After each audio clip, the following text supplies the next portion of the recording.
네, 여러분 장내를 정돈해 주시기 바랍니다. 잠시 후 2016 국정감사 이슈 분석 기자 보좌진 간담회를 시작할 예정입니다.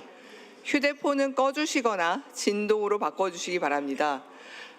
뒤에 서 계신 분들 아직 앞에 자리가 많이 남아 있습니다. 앞쪽으로 이동해서 앉아주시면 감사하겠습니다.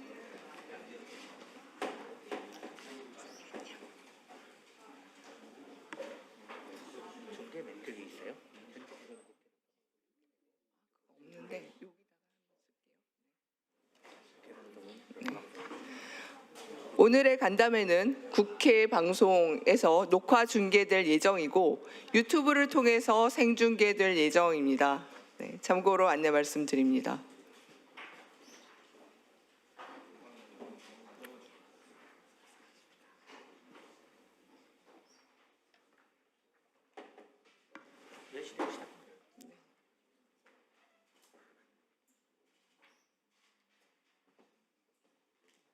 예, 다시 한번 말씀드립니다.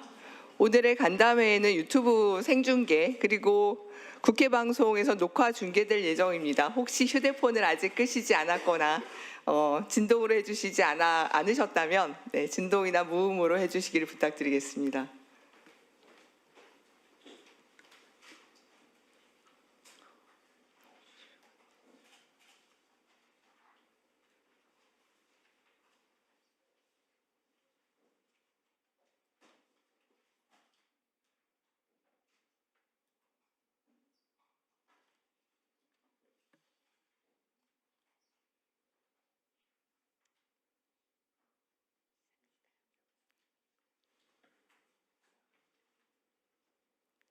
예, 안녕하십니까. 2016 국정감사 이슈 분석 기자 보좌진 간담회를 시작하도록 하겠습니다. 저는 사회를 맡은 정치행정조사심의관 이정진입니다.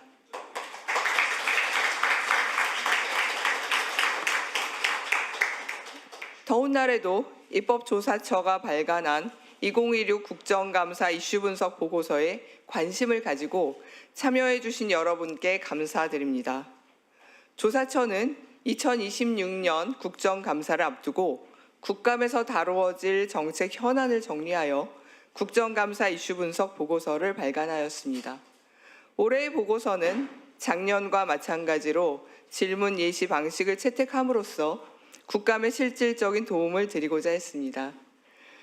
또한 전체 281개 이슈 중 56개 주요 이슈를 정하여 56개의 결정적 질문으로 정리하였습니다. 이에 정부가 답해야 할 올해의 질문이라는 제목으로 오늘 기자 보좌진 간담회를 개최하게 되었습니다. 먼저 오늘 간담회 순서를 간단히 말씀드리겠습니다. 2016 국정감사 이슈 분석 보고서에 대한 이관우 처장님의 소개가 먼저 있을 예정이고요. 다음으로 분야별 결정적 질문에 대한 발제와 질의응답의 순으로 진행하겠습니다. 분야별 발제의 경우 먼저 정치, 행정 분야 주요 내용에 대한 발표를 듣고 다음으로 경제산업 분야 그리고 마지막으로 사회문화 분야의 순으로 진행하도록 하겠습니다. 발제 이후에는 해당 분야의 질의응답이 있을 예정이오니 관심이 있으신 기자나 보좌진께서는 해당 분야에 집중적으로 참여해 주시기를 부탁드립니다.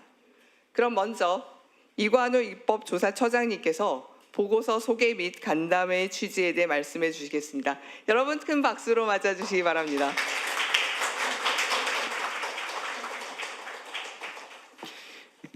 네, 안녕하십니까. 국회 입법조사처장 이관우입니다. 이제 뒤쪽에 우리 각 세 분야에 대해서 구체적인 설명을 각 실장님들이 해주실 텐데, 저는 그 전에 올해 국정감사 이슈 분석 보고서에 대해서 간단하게 소개드리고, 그리고 어떻게 이거를 보시면 좋을지 그런 부분에 대해서 좀 가이드라고 그럴까요? 예, 그런 정도 역할을 좀 하도록 하겠습니다.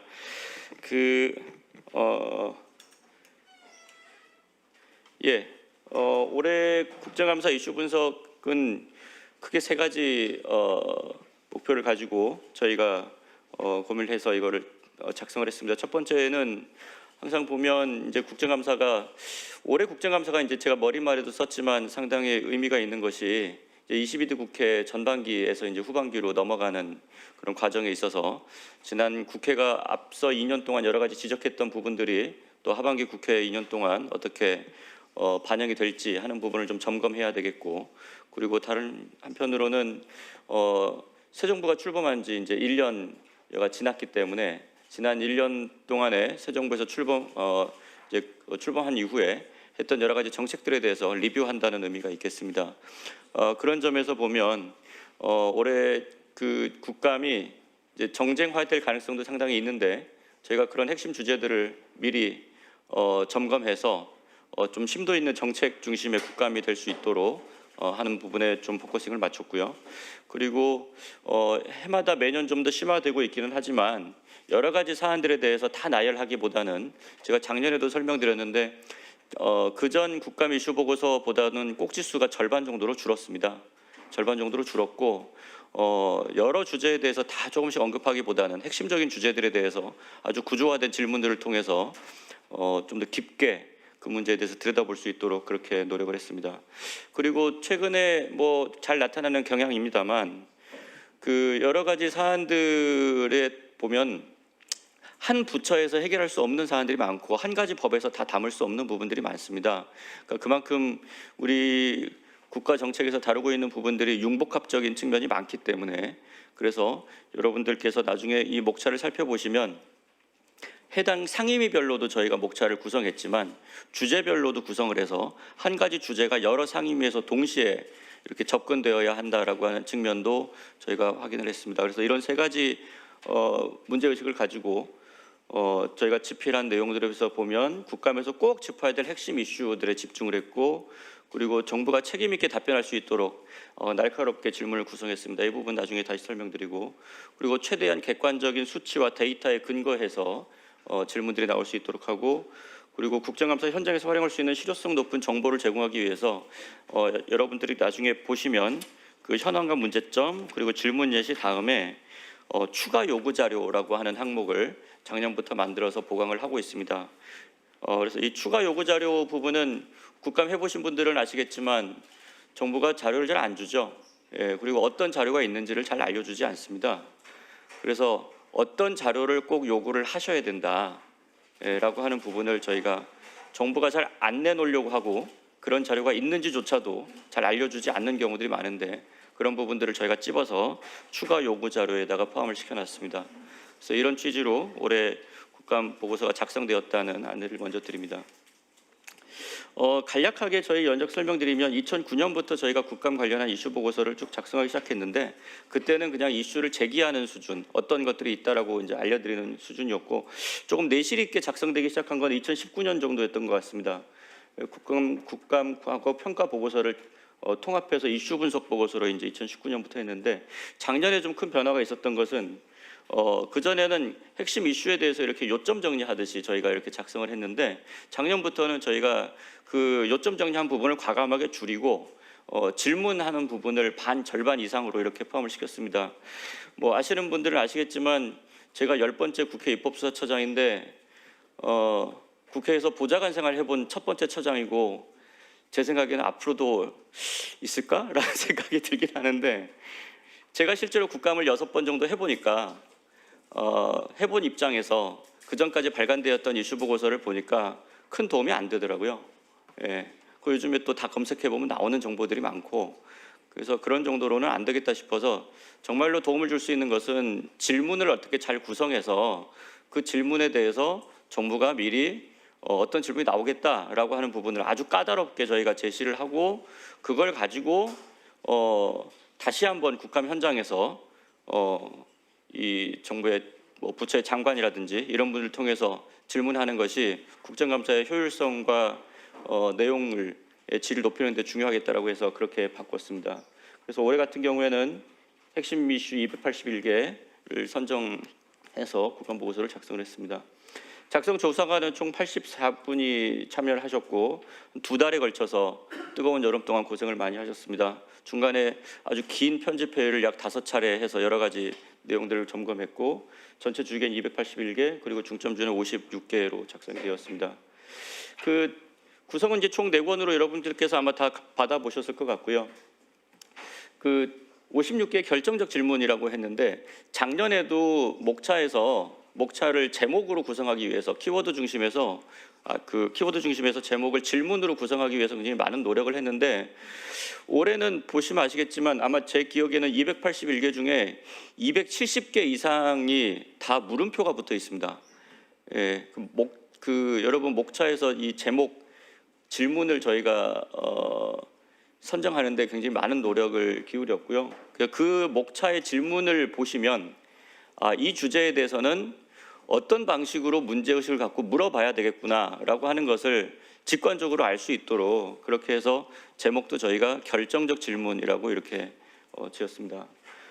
그리고 각 분야별로 이제 각권으로 나눠져 있는데 목차를 저희가 보시면 아까 제가 설명드린 대로 56개 결정적 질문의 목차를 보시면 보통 우리가 위원회별로 16개 이렇게 이제 나눠서 하기도 하지만 쟁점별로 15개 분야로 나눠가지고 여러 상임위에서 동시에 물어봐야 될 질문들을 또 별도 목차로 구성했다는 말씀을 드립니다.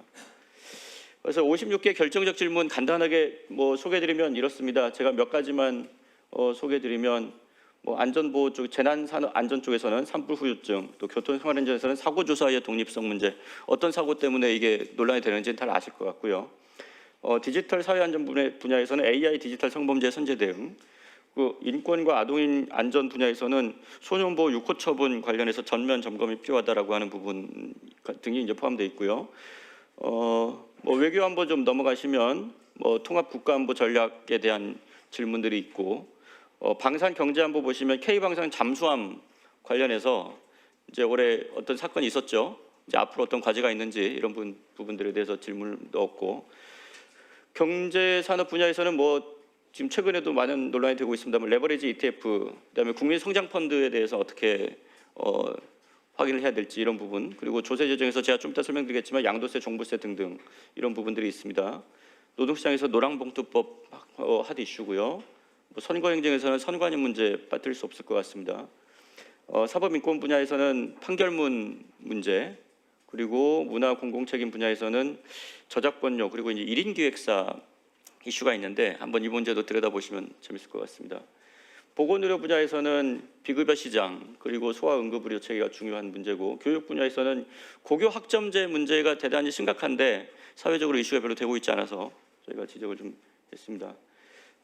주거 문제는 제가 굳이 말씀 안 드려도 될 것 같고요. 그 복지 소비자 문제에서도 최근에 보니까 그 필라테스나 요가 학원에서 여전히 먹튀 같은 현상들이 있는데 이 부분들도 다뤄볼 만한 문제라고 생각을 합니다. 예시를 하나만 설명드리고 이제 제 얘기를 좀 마치겠습니다. 이 내용은 지금 보니까 페이지 수가 조금 다른데 저희 그 56개 결정적 질문 여기 하얀색 그 책자에 102페이지에 나와 있는 내용입니다. 제가 요거를 보고서를 보시면 이렇게 되어 있습니다. 현황 및 문제점을 어떤 식으로 구성을 했느냐. 거기 보시면 102쪽의 현황에는 첫 번째는 취득세, 그 다음에 재산세, 그 다음에 종합부동산세, 그 다음에 양도소득세에 대해서 아주 자세하게 저희가 그 내용을 설명해 놨고, 그리고 그 부분을 다시 표로 정리해서 한꺼번에 잘 보실 수 있도록 그렇게 해서 현황과 문제점을 제시를 하고, 또 8월 3일에 발표됐던 2016년 세제 개편안의 내용에 대해서도 저희가 정리를 해 놓았습니다. 또 이렇게 정리를 한 다음에 그다음에 질문 예시로 넘어가시면 104쪽, 105쪽 등등의 이렇게 질문이 있는데요. 한 질문이 제가 보니까 한 10줄 정도 이렇게 구성이 되어 있는데 작년에는 질문이 조금 짧았습니다. 작년에는 질문으로 처음 전환해가지고 저희가 작성을 했는데 질문들이 한 4줄, 5줄 이런 식으로 이제 돼 있었는데 올해는 질문을 훨씬 더 심층적으로 구성하기 위해서 8줄, 10줄 이런 식으로 지금 되어 있는 것을 여러분이 보실 수 있습니다.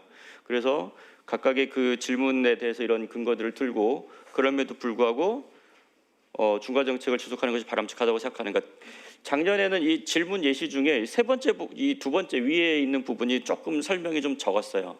적고 바로 이렇게 질문으로 넘어갔는데 올해 같은 경우에는 그 맥락을 충분히 이해하실 수 있도록 질문을 구조화해서 작성했다는 말씀을 드립니다. 그리고 그 뒤에 넘어가시면 추가 요구 자료로 해서 저렇게 그 소득 공제의 크기에 따른 세부담 및 세수 변화에 대한 내용들, 그리고 최근 10년간의 이러한 정책 목표들이 잘 달성되었는지에 대한 내용들 이런 것들을 추가로 자료 요구할 수 있다라고 하는 부분을 저희가 포함시켰습니다. 그래서 이제 저희가 올해 국감 보고서를 발간한 목적은 뭐 당연히 의원실하고 보좌진들께는 심도 있는 질문을 좀 작성하는데 그러니까 저희는 이렇게 생각을 합니다. 그 국감이 왜 한탕주의로 자꾸 가는가? 언론에서도 그런 질문들을 많이 하는데 자료들을 질문지를 최대한 숨겼다가 당일날 당황스럽게 하는 질문을 하는 거죠. 그러면 이제 답변을 잘 못하면 이제 그것도 몰라요 이렇게 하고 가는 경우들이 많지 않습니까? 네, 그렇게 해서는 안 되겠다. 왜냐하면 뭐 그런 부분도 저는 필요할 수 있다고 생각하지만 그렇게 하게 되면 정말 착실하게 정책 질의를 준비하신 분들이 빛나기가 어렵습니다. 근데 그런 분들이 더 빛나게 하기 위해서는 그냥 그 자리에서 갑자기 어떤 자료를 요구한다든지 어떤 수치를 물어봐 가지고 답변을 잘 못한다라고 하는 부분을 지적하기보다는 그런 부분은 사실은 저희가 낸 국정감사 이슈 분석 보고서에서 이미 다 다뤄진 내용들이기 때문에 조금 죄송한 말씀이지만 준비를 열심히 안 하고 윽박질러 가지고 효과를 볼 수 있는 국감을 없애야 된다는 취지입니다. 네. 그런 질문들은 이미 저희가 다 포함을 시켰고 그중에서도 가장 날카롭게 질문할 수 있는 부분들을 저희가 미리 한번 했기 때문에 부처들도 여기에 대해서 다 답변을 준비해 올 것이고 그래서 이런 날카로운 질문을 그 자리에서 한 방에 해가지고 효과를 볼 일은 앞으로는 없다. 적어도 입법수사처가 국감 이슈 분석 보고서를 내는 동안에는 그런 한탕주의 국감은 앞으로 쉽지 않을 것이다 라고 하는 취지에서 그리고 이제 조금 더 심도 있게 그런 질문들을 작성하고 또 핵심적인 자료를 잘 요구하실 수 있도록 그렇게 해서 작성했다는 말씀드리고요. 그다음에 정당에서도 좀 저는 필요하다고 생각하는 게 각 정당에서 이제 여러 그 이슈들에 대해서 우리 정책위 산하에 여러 기관들이 있죠. 그런데 개별 위원회별로도 그런 이슈를 다룰 수 있지만 제가 말씀드린 대로 특정한 쟁점에 대해서는 여러 상임위에서 그 정책위에서 잘 구조화를 시키셔가지고 그 개별 의원들께 이렇게 그 역할을 잘 부여해서 그 이슈들이 여러 상임위에서 동시에 잘 다뤄지려면 어떤 부분들을 확인해야 되는가. 물론 당 정책위에서도 잘 준비하시겠지만 그 부분을 저희가 지원할 수 있도록 그렇게 아까 15개 분야 이렇게 나눠가지고 저희가 쟁점별로 그 이슈들을 제공했다는 말씀을 드립니다. 우리 행정부에서는 이제 그 시험 봐야 되는 입장이잖아요. 근데 저희가 이번에 이슈 분석 보고서를 냈던 거는 일종의 저는 그래서 적중률이 대단히 높은 모의고사라고 생각을 합니다. 예. 그래서 이 모의고사에서 나온 문제들에 대해서 답변을 미리 작성을 해보면 나중에 실제로 국정감사가 심도 있게 이루어지는 데 상당히 도움이 되지 않을까. 그리고 이제 국감에서 제기되는 여러 가지 문제들에 대해서 저희가 여러 이제 근거들을 거기다 포함시켜 놨기 때문에 정책 개선의 계기로도 활용할 수 있다고 생각합니다. 언론인들께서 많이 오셨는데 올해 국감에서는 뭐가 다뤄질까? 네, 항상 고민이시죠. 예, 그리고 국감 전에 또 정기국회가 시작되기 전에 관련된 기사를 쓰기도 하시는데 큰 도움이 되리라고 생각합니다. 도움이 되었으면 좋겠습니다.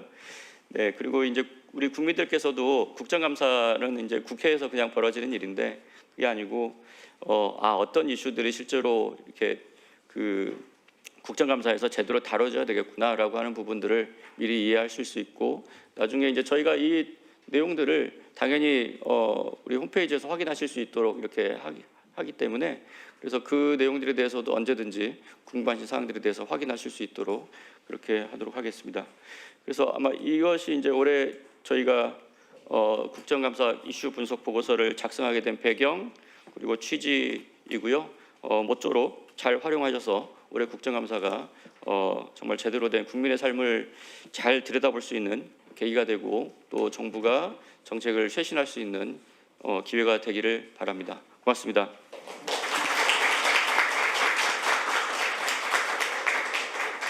예, 그럼 잠시 장내 정리를 한 후에 분야별 국정감사 주요 이슈와 결정적 질문에 대한 발제와 질의응답 시간을 갖도록 하겠습니다. 발제는 사무실의 실장님들께서 해주시겠습니다. 첫 번째 순서는 정치행정 분야입니다. 소개를 맡아주실 정경윤 실장님, 큰 박수로 맞아주시기 바랍니다.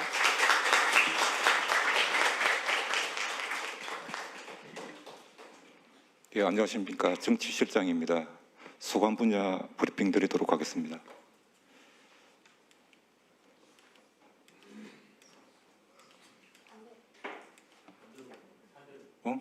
반대?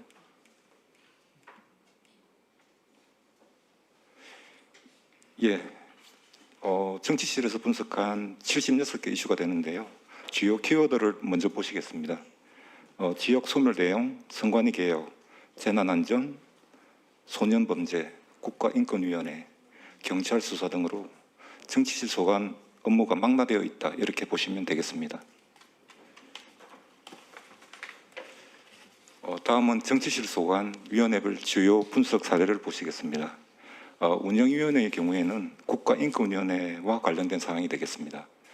낮은 국민 만족도 문제, 시정되어야 할 인권위 소위 의결 방식 문제 등입니다. 법사위는 외국인 아동 출생 등록제도 미도입 문제, 소년보호 요구 처분 개선 문제, 외통위의 경우 무상 ODA 지원 문제, 평화경제특구 조성 문제 등입니다.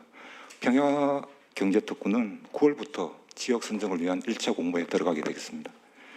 국방위는 선택적 모병제 도입 문제, 캐나다 초계 잠수함 사업 이후의 과제, 그리고 행안위는 산불 후유증 사망자의 재난 피해자 공식 인정 문제, 중수청 출범을 앞둔 경찰 수사 인력 이탈 문제 등입니다.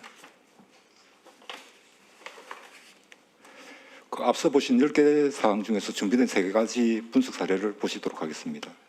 먼저 소년보호 육구 처분 총체적 점검이 필요하지 않는가입니다. 아시는 것처럼 육구 처분은 아동복지시설 등의 보호 위탁하는 제도가 되겠습니다. 10개 보호 처분이 있는데요. 육구 처분은 비교적 자유로운 시설에서 소년은 송치 등의 단계로 나아가지 않도록 하는데 중점을 두고 있는 제도라고 보시면 되겠습니다. 현황 및 문제점입니다. 위탁시설은 현재 정원 500명 수준입니다. 전국 16개에 불과합니다. 특히 전남, 광주, 인천, 울산 등 7개 광역지자체에는 위탁시설이 아예 없습니다. 이러한 시설 부족으로 인해 육구 처분이 타 처분으로 선회되는 경우도 있습니다. 그리고 복지부 소관으로 시설이 8개, 법무부 소관으로 시설이 4개, 성평등가족부 소관으로 시설이 3개가 있는데 이렇게 위탁시설마다 주관부처가 다릅니다. 이에 따라서 예산 지원도 차이가 있습니다. 복지부 시설은 월 99만 원, 그 다음에 법무부 시설은 월 48만 원이 지원되고 있습니다. 이에 더하여 위탁 주체로서 실태를 감독해야 할 법원조차 체계적인 관리 감독이 미흡한 부분이 있습니다. 저희들이 파악한 결과 법원별로 연 1회부터 14회까지 이렇게 실태조사 주기가 상당히 차이가 있는 것으로 나타나고 있습니다.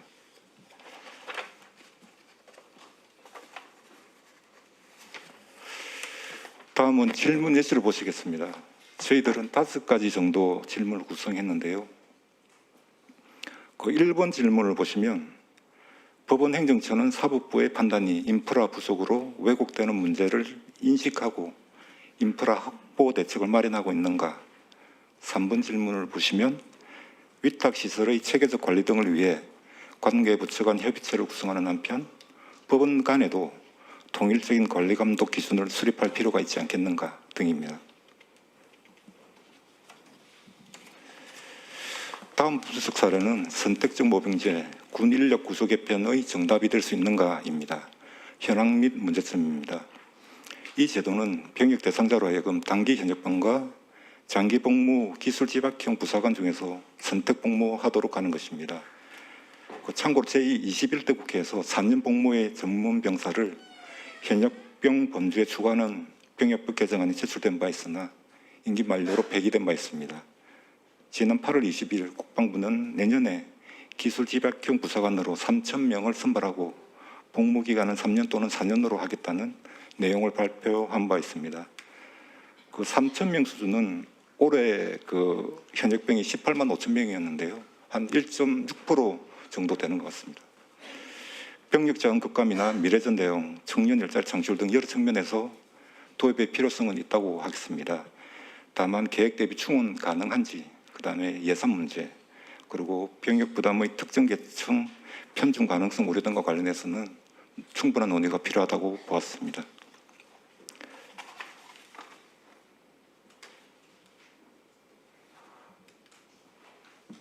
다음은 질문 예시를 보시겠습니다. 첫 번째는 그 기술집약형 부서 충원 계획이나 예산 확보 등과 관련하여 준비나 계획이 구체적으로 어떻게 진행되고 있는가. 둘째는 선택적 모병제 도입으로 병역 부담이 특정 계층에 편중될 수 있다는 우려에 대한 대안은 가지고 있는가. 특히 이 부분에 대해서는 저희들이 국민 개병제지 않습니까, 저희들이. 그래서 국민 개병제 취지를 고려할 때 이런 부분에 대해서는 좀 더 깊은 고민이 필요할 것 같습니다. 세 번째는 다양한 의견 수렴을 위해 공론화는 어떻게 추진할 것인가 등입니다. 다음 분석 사례는 산불 후유증 사망자는 왜 공식 피해자가 될 수 없는가입니다. 현황 및 문제점입니다. 산불 재난으로 인한 사망으로 인정받기 위해서는 직접적인 인과관계가 확인되어야 합니다. 하지만 통일된 기준이 없는 가운데 후유증으로 사망한 사람에 대해 유족이 입증하기란 현실적으로 쉽지 않습니다. 이에 대해 행안부는 지금 의료사무단을 구성해서 산불과 사망 간 인과관계를 판단할 기준을 마련할 계획이지만 그 과정에 유족이 인과관계 입증이 쉽지 않다는 점을 충분히 반영할 필요가 있겠습니다. 참고로 일본은 재난의 간접적인 영향으로 사망한 경우 재해 관련사로 인정하고 있다는 점도 고려할 필요가 있겠습니다. 나아가 산불뿐만 아니라 집중호우, 지진 등 다양한 재난 내 상시적으로 적용할 수 있는 후유증 피해 인정 기준도 마련할 필요가 있겠습니다. 질문 예시를 보시겠습니다. 저희들은 한 4가지 정도 질문을 구성하였고요. 세 번째, 네 번째 질문을 보시겠습니다. 재난 피해자 인정을 폭넓게 인정하고 있는 일본 등의 사례를 도입할 필요가 있다는 의견에 대한 정부의 입장은 무엇인가? 그리고 산불뿐만 아니라 모든 재난에 상시적으로 적용할 수 있는 재난 후유증 피해 인정 기준을 마련할 계획이 있는가 등입니다. 여기까지 정시실 브리핑 드리겠습니다. 예, 지금까지 정치행정 분야에 대해 정경윤 실장님께서 발표해 주셨습니다. 그럼 이제 관련 내용에 대해 참석하신 분들의 질문을 받도록 하겠습니다. 질문은 정치행정 분야로 제안을 해주셨으면 감사하겠습니다. 질문하실 때는 성함과 소속, 직함을 먼저 말씀하시고 질문을 해주시면 되겠는데요. 혹시 질문이 있으신 분께서는 손을 들어주시기 바랍니다.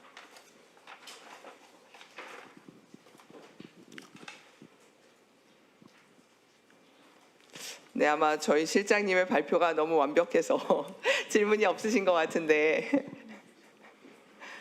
네, 한 번 더 여쭤볼게요. 혹시 질문이 계신 분 있을까요? 아, 네, 갑자기 모두 시선을 다 밑으로 내리시는 것 같은데요.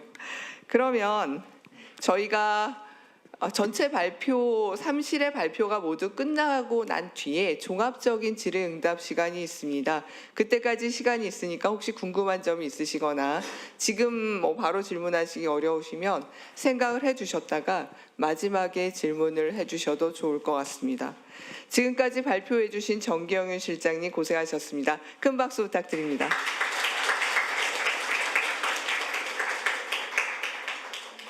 예, 다음 순서는 경제산업 분야입니다. 소개를 맡아주실 김종훈 실장님 앞으로 모시겠습니다. 큰 박수 부탁드립니다.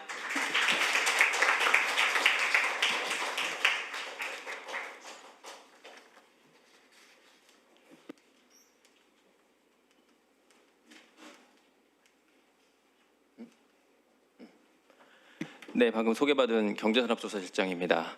저희 경제산업 분야는 앞서 저희 처장님께서도 요약을 해주셨지만 이 키워드를 모아놓은 워드클라우드에서 보시듯이 기본적으로 전통적인 거시 정책, 그다음 금융통화 정책, 지급결제 이런 전통적인 경제 이슈에 더해서 공정거래라든가 경쟁법, 대중소기업 관계, 그다음 산업 부분으로 넘어와서 1차 산업, 농수, 축산업을 포함한 1차 산업에 2차 산업, 전통 굴뚝 산업을 포함한 혁신, 그다음에 IT 이런 것을 다 포괄하고요. 요즘 핫 이슈가 되고 있는 자원, 안보, 공급망 등을 포함해서 통상 외교안보 이슈까지도 일부 관할할 뿐만 아니라 국토, 교통, 해양 사실은 상당히 넓은 분야를 포괄하고 있습니다. 그래서 저희 실에서 준비한 이 국감 꼭지는 대체로 100여 개가 살짝 넘는데요. 보시는 걸로 보면 상임위별로 봐서 5개 상임위를 포괄하고 있고요.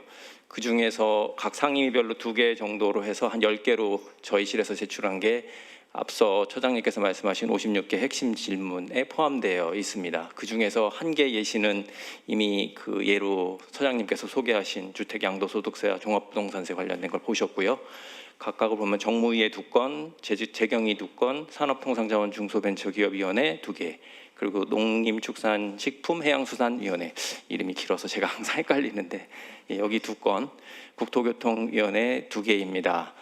그렇다고 해서 이게 진짜 제일 중요한 걸 순위로 뽑았다고 하기는 조금 어렵겠고, 제가 기억하기로는 각 저희 실에서 담당한 100여 개의 과제별로 5개 내외의 핵심 질문들을 추출했는데 그 100여 개의 꼭지 자체가 각각 다 중요성이 비교해서 떨어지지 않은, 오히려 거기서 포함되지 않아서 이 전체 보고서에 포함되지 않은 부분이 아쉬울 만큼 중요한 것들이고, 거기에 딸려 있는 각각 4-5개 질문도 사실은 엄격하게 정선된 질문이라는 걸 좀 말씀드리고 싶고요. 그 핵심 질문 56개에 포함되어 있는 것 중에 저희 경제산업 분야 10개 보시는 꼭지 중에 하이라이트 되어 있는 3가지 주제에 대해서만 오늘 간단히 시간 관계상 설명드리는 걸로 하겠습니다. 첫 번째는 단일 종목 레버리지 ETF 도입. 질문의 핵심 요지는 정부는 시장 과열을 예측하거나 대비하지 못했는가 이고, 두 번째는 농지 전수조사. 이게 핵심이 아니면 이상한 주제인데 부작용을 최소화할 방안은 무엇인가? 사실은 전수조사 지금 현재 심층조사 진행 중인데 그 과정이 조금 성급하지 않았는가 하는 것에 대한 질문을 조금 구체적으로 드릴 예정이고, 보고서엔 담겨 있습니다. 그리고 주택 공급 확대하면서 대출을 막으면 집을 어떻게 사나, 만인의 관심이죠. 주택 부동산 관련된 정책 이슈입니다. 첫 번째로 단일 종목 레버리지 ETF 도입, 레버리지 인버스죠. 정확하게는 ETF 도입. 정부는 시장 과열을 예측하지 못했는가. 한 4가지 정도로 현황과 문제점을 정리해 볼 수 있을 텐데요. 우선 이 숫자가 작아서 안 보이네요. 지난 4월에 정부 부처에서 시행령 개정을 통해서 국내 우량 주식 국내 우량 주식을 기초로 한 단일 종목 레버리지 인버스 ETF 도입 근거를 마련했고, 5월 27일에 실제로 국내 최초로 이게 상장됐습니다. 그 결과로 16개 상품이 실제로 거래되고 있고, 그 중에 14개가 레버리지, 그다음에 2개가 인버스 상품인데요. 사실 이때 금융당국에서 발표하기로는 이렇게 하게 된 정책 목적과 취지가 글로벌 규제 정합성 투자 유인 제고 인용입니다. 그리고 그 내용으로는 보다 구체적인 정책 효과로 국내외 규제 비대칭 해소, 투자 기회 확대, 그리고 투자 자금 해외 유출 방지를 내세웠습니다. 사실 이때 내막은 삼성이나 하이닉스처럼 상당히 잘 나가는 주가가 올라가고 있고 자산 가치가 올라가고 있는 투자 상품에 대해서 이 레버리지 인버스 ETF가 우리나라에는 상장돼 있지 않아서 투자할 기회가 없는데, 예를 들면 홍콩에서 여기에 대한 투자가 가능하고 거기에서 투자자들이 이득을 얻고 있다라는 이런 내막들이 주로 제시가 되었는데, 사실 상장 직후부터 이미 아시는 내용처럼 주식시장 변동성이 상당히 커졌다는 얘기가 있고, 정책 목표 말씀드린 그게 제대로 달성이 됐는가, 상장으로 인해 거기에 대한 논란의 여지가 있고, 또 그 과정에서 새로운 상품이 등장할 때마다 언제나 꼭 따라오는 이슈로 투자자 보호는 얼만큼 사전적으로 감안했는가 하는 얘기가 있습니다. 사실 상품 구조에 따른 시장 변동성 확대에 관해서는 저 슬라이드에 적혀 있는 것처럼 이 레버리지 ETF 상품의 성격상 일일 수익률 추정을 위해서 반복적인 리밸런싱이 필요하다는 얘기 많이 들으셨을 겁니다. 게다가 이게 파생 상품적인 성격을 띨 수밖에 없기 때문에 일종의 해징 전략으로 델타 해징이라든가 숏 감마라든가 혹시 들어보셨을지 모르겠지만 그런 전략 자체가 프로그램 매매하고 거의 비슷한 형식으로 이 변동성을 확대할 수밖에 없는 구조를 자체적으로 갖고 있다는 얘기가 있어서, 그게 결국 상품 구조에 따른 시장 변동성 확대의 가능성을 실질적으로 나타냈다. 실례로 들자면 상장 후 2달 동안 아시는 것처럼 사이드카가 23번 발동됐고요. 그보다 훨씬 심각한 서킷 브레이커가 5번이나 발동이 됐습니다. 그래서 올해 전체 발동된 사이드카와 서킷 브레이커의 전체 아직 해가 다 지나지 않았지만 56%, 71%를 두 달 동안 달성했고, 우리 자본시장의 그 변동성을 매조하는 대표적인 지표인 V-코스피도 제가 갖고 있는 자료에 따르면 6월 29일 날 장중 97.99 최고치를 역대 찍은 상황이라 이 단일 종목 레버리지 ETF가 전적으로 책임 있다 이런 얘기는 당연히 과한 얘기지만 이게 시장 변동성 확대에 상당히 기여를 하지 않았나는 얘기가 있고요. 또 아시는 것처럼 우리 자본시장은 단기 매매에 대체로 많이 쏠려 있고, 실제로 말씀드린 16개 그 실제 거래되고 있는 레버리지 ETF 상품 중에서 대부분이 평균 회전율 100%, 그러니까 하루에 한 번씩 거래된다는 거죠. 이게 전체 ETF 평균보다 3배 정도. 그리고 말씀드린 해외 수요 국내 전환이란 정책 목표도 확인되지 않았다는 지적이 있고, 현황의 문제점의 마지막으로 투자자 보호 장치 실효성 부족에 관련해서는 상품 도입 당시 명목적으로 심화 사전 교육, 물론 투자자에 대한, 그리고 기본 예탁금에 대한 규제, 상품명을 규제하겠다. 이 상품명은 사실은 ETF라는 이름을 달고 ETF 구조를 갖고 있지만 ETF와는 성격이 다르다는 그런 것들을 장치를 두었으나 아시다시피 그게 부족하다는 지적이 많았고, 추가로 보완 대책이 나왔습니다. 예를 들어서 예탁금을 상향하고 광고를 금지하고, 그다음에 괴리율 관리를 조금 더 강화하고 모의 거래를 사전적으로 해야지만 거래를 할 수 있도록, 그 중에서 예탁금 규모를 상향한 게 결정적으로 이 논란을 잠재울 만큼 여기에 관련된 과열을 조금 해소한 거는 여러분들이 다 아시는 바와 같습니다. 그래서 어떤 질문을 저희가 던지려고 했느냐, 보고서를 보시면 자세하게 알겠지만 한 5가지 정도 질문이 있는데요. 우선 도입 당시에 이미 반도체 이계사 대형주 쏠림이 엄청 심했고, 사실 이 2개 종목의 기초자산이 한정될 것이 거의 확실히 예상이 된 상황이었는데, 이런 자금 집중이라던가 앞서 설명드린 리밸런싱에 따른 변동성 확대, 그다음 개인 투자자 행태 변화에 대해서 100% 예상할 수는 없겠죠. 그거는 너무 과한 요구이겠지만 어떤 정도의 사전 분석이나 평가가 있었는가 당연히 묻고 이거에 대해서 당국에서 대답을 하셔야 하지 않을까 싶습니다. 두 번째로는 앞서 얘기했던 것처럼 정책 목표로 해외 수요 국내 전환, 사실은 이게 국내 자본시장 활성화의 대표적인 수단으로 상당히 홍보가 된 여지가 있는데, 일각에서는 그게 자본시장이 이미 충분히 뜨거운 상황에서 이렇게까지 부채질을 더 할 필요가 있느냐 하는 지적도 있었기에 문제가 될 수 있었겠고, 실제로 국내 출시 이후에 아까 말씀드린 홍콩 그 관련 상품 상장 수요가 줄어들지 않았다는 지적이 많고 있기 때문에 기존 상품에서의 자금 이동을 포함해서 신규 국내 수요 형성이라든가 원하던 정책 효과를 실질적으로 거두었느냐. 출시가 5월 27일이면 사실 지금 8월이니까 3개월밖에 안 됐습니다. 근데 그 안에 겪은 부침은 차치하고라도 과연 그러면 이대로 계속 이런 새로운 상품을 도입하는 과정마다 그때마다 이런 우여곡절을 겪어야 하느냐 하는 질문을 던질 수가 있겠고요. 세 번째로는 당연히 간과된 것으로 지적되고 있는 투자자 보호에 관련된 문제이겠습니다. ETF라는 이름을 붙이는 게 조심스럽다고 해외에서도 얘기하듯이 일반 ETF보다 위험하다고 설명은 했지만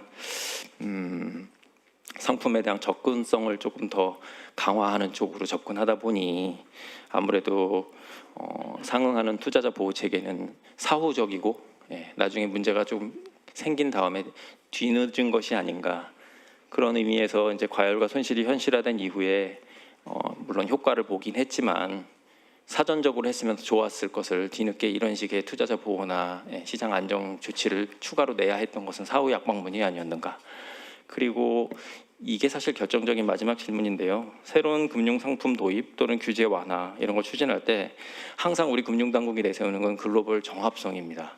그런 면에서는 이미 뒤떨어지지 않는데도 그 부분에 대해서는 약간의 자격지심이 있는 것으로 보이는데, 사실은 국내 자본시장의 성숙도나 수용성 아니면 우리 시장의 고유한 특성을 볼 때 사실은 그에 못지않게 시장 안정이나 투자자 보호는 글로벌 정합성에 부합하는가 하는 질문을 던질 수밖에 없고, 그것에 대한 질의를 한 상황이고요. 이거에 대해서 대답을 하실 필요가 있다고 생각이 됩니다. 사실 지난 8월 18일에 관련해서 저희가 이 부분을 계속 추적을 하고 따라가고 있어서 저희가 발간하고 있는 보고서 중에 단기 현안 보고서로 이슈한 논점에 단일 종목 레버리지 ETF 도입 이후 무엇을 보완해야 하는가 하는 보고서도 냈습니다. 그러니까 추가에 관련된 내용, 그러니까 사후 보완책에 관련된 내용은 이 보고서에 참조하시면 되겠고, 이 주제에 관련된 내용은 저희가 이미 배포해드린 이 보고서 관련 항목을 보시면 되겠습니다. 두 번째로 제가 오늘 소개해드릴 주제는 농지 전수조사에 관련된 건데요.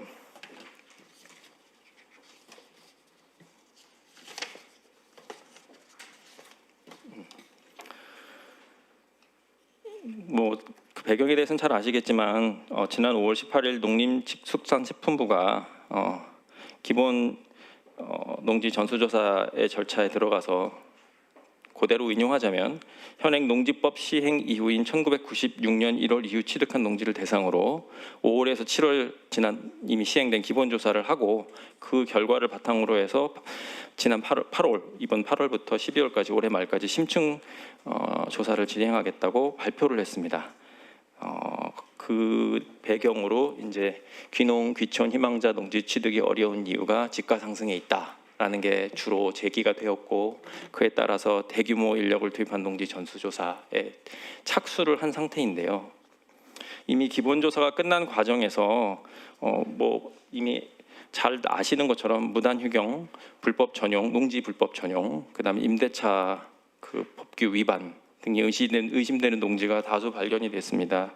구체적으로는 이 말씀드린 농지법 시행 이후 취득 농지 총 136만 헥타르 중에 71%인 97만 헥타르에 대해서 기본 조사를 해서 7월 14일 기준으로 나타난 결과는 여러 가지 말씀드린 내용들이 포함되어 있고요. 이걸 포함해서 투기 위험군 불법 의심 지역을 대상으로 해서 8월부터 심층 조사가 실제로 진행되고 있는데, 이 기본조사 결과 보시는 것처럼 조사 대상 필지의 약 27.6%가 심층 조사 대상으로 확인이 되었고, 그마저도 아주 힘들게 얻은 결과라는 걸 저희가 내부적으로 파악을 했습니다. 사실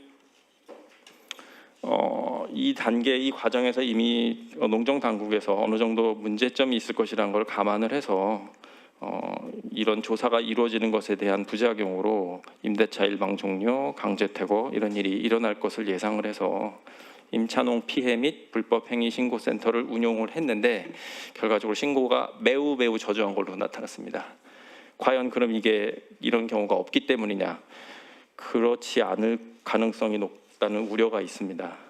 예를 들면은 이게 신고가 적다는 게 자율적 개선, 임대차 양성화가 급속하게 이루어진 걸로 봐야 되느냐, 아니면 현장에서 정부에서 갑작스럽게 내놓은 이 대책에 대해서 신뢰를 하지 못한 나머지 임대차 양상이, 그러니까 불법적인 농지 활용이 더욱 음성화되는 식으로 오히려 반대적인 압력이 되고 있는 것이 아니냐 하는 비판이 나오고 있습니다. 게다가 말씀드린 것처럼 속도전을 펼치고 계시다 보니 거기에 따른 부자리 요경이라든가 현장에서의 우려가 계속 나오고 있고요. 현장에서의 피로와 혼란 얘기가 나오지만, 저희가 사실 이 현장 조사를 직접 담당하셔야 하는 시군구 지자체, 기초지자체 농정 담당 공무원하고도 얘기를 해보았고, 과정에서 대통령직 속 농어촌 특별위원회에 몸담고 계신 분들의 의견도 수렴했는데요. 그 과정에서 들은 얘기를 보면 사실 거래 절벽이나 농지 가치 하락, 이게 전부 전수조사의 부작용입니다. 이런 게 따를 것이고, 그렇게 되면은 여기에 결부되어 있는 지역 농협의 여신이 부실화될 것이고, 임대차 계약 해제나 대체 농지 확보 같은 식의 이제 다급한 대응책이 나오겠다 보면은 그로 인해서 정부에서, 특히 농정 당국에서 강력하게 밀고 계신 친환경 농업 위축될 가능성이 높고, 게다가 전수조사가 가지고 있는 가이드라인이 상당히 모호하다는 얘기도 많은데다가 현장에서 진행되고 있는 속도가 더디다 보니 당국에서 엄청 푸시를 하고 있다는 게 확인이 되고 있어서, 이 지자체 행정 과부와 조사 추진 졸속이란 말까지는 안 하겠지만 이렇게 빨리 추진하는 거에 따른 부작용은 어떡할 거냐 하는 얘기가 나옵니다. 그래서 어떤 질문을 담았느냐, 한 4가지 정도로 다는 아니지만 요약할 수가 있겠는데요. 지난 4월 1일 당정 협의, 그리고 5월 6일 국무회의 때 인용하자면 올해 기본조사 대상 농지 면적 115만 헥타르에 대해서 조사를 하겠다고 얘기를 했습니다. 근데 7월 16일 하반기 주요 업무 계획, 이게 농정 당국에서 나온 업무 계획을 보면은 이게 136만 헥타르로 갑자기 늘어납니다. 서울시 전체 면적의 3.5배라고 저희가 계산한 21만 헥타 갑자기 늘어났는데, 다시 말씀드리자면 전수조사 대상인 농지법 시행 이후 취득 농지 면적이 갑자기 늘어난 거는 면적을 파악한 적이 혹시 있었느냐 없느냐 이런 것에 대한 의문을 불러일으키는 거죠. 그런 질문을 던졌고요. 두 번째로 사실 2015년 작년 12월에 2026년 농림축산식품부 업무보고 자료를 보면 농지 전수조사 계획이 포함되어 있지 않습니다. 또한 그보다 이전인 24년 6월에 발의됐던 그 전수조사 관련 특별 법안이 있었는데요. 거기에 대해서도 농정당국은 인용하겠습니다. 필지별 농지대장 체계로 전면 개편하여 전국 당이 농지 소유 이용 정보를 이미 파악할 수 있는 체계가 구축되어 있다는 의견을 밝힌 바 있습니다. 그렇다면 이번 조사는 오랜 기간 동안 숙의했다는 건 아니란 얘기겠죠. 진행을 너무 빨리 하시는 건 아닌지, 부작용은 의심해야 되는 것 아닌지 하는 질문이 당연히 던져지겠습니다.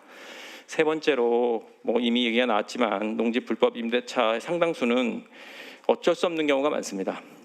그러다 보니 이제 조사 과정에서 이렇게 하면 우리가 전부 불법이 돼서 당장 하고 있는 일을 다 엎어야 되는 거 아니냐부터 시작해서 온갖 민원, 항의, 소송 등. 근데 이게 어디로 가냐면 농지 조사를 포함해서 농정을 담당하는 현장 지자체 담당 공무원한테 갑니다. 그 고충은 어떻게 하실 건지. 마지막으로 4월 1일 그 농림축산식품부에서 발표한 바에 따르면 전수조사의 목적 중에 하나로 인용하겠습니다. 체계적인 농지 정책 수립이라고 했습니다. 근데 아직 정책 밑그림을 제시하고 계시진 않고 있는 것 같아요.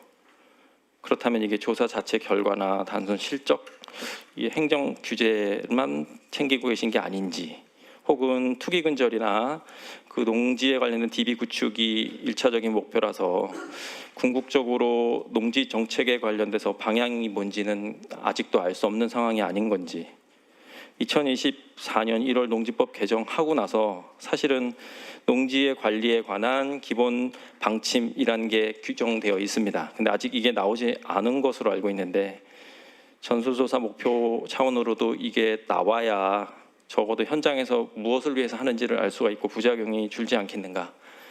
당연히 국감에서 물어야 하고 대답하셔야 할 겁니다.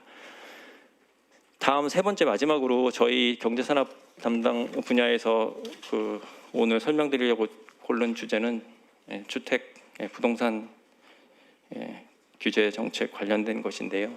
많으시는 내용이니까 간단히 짚고 넘어가겠습니다. 현황 문제점 보면은 정부에서 이제 공급 확대, 대출 거래 규제를 동시에 추진하고 있습니다.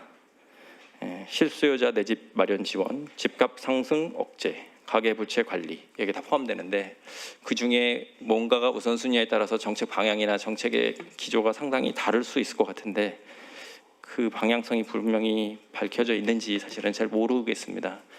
그리고 두 번째로 이 부분에 대한 것은 만인이 지적하는 것처럼 대출 규제는 사실 바로 작동을 하고 있습니다. 대출 규제는 이미 바로 작동을 하고 있는데 공급 확대는 시간이 걸린다는 건 누구나 다 알고 있죠. 627 대출 규제, 10.15 추가 규제는 벌써 작동을 하고 있는데 공급 대책은 계속 나오고 있습니다. 왜냐하면 바로 효과가 안 나오니까. 게다가 공급 확대하고 금융 규제를 동시에 추진하면서 당국에서는 균형이라는 표현을 쓰셨습니다. 근데 실제로는 사실 공급하고 수요 사이의 그 시차를 생각해 보면 시장에서 생길 수 있는 그 교란이나 혼란은 너무나 분명한데 이게 가만히 대고 진행을 하시는 건지 질문을 던질 수밖에 없는 것 같습니다.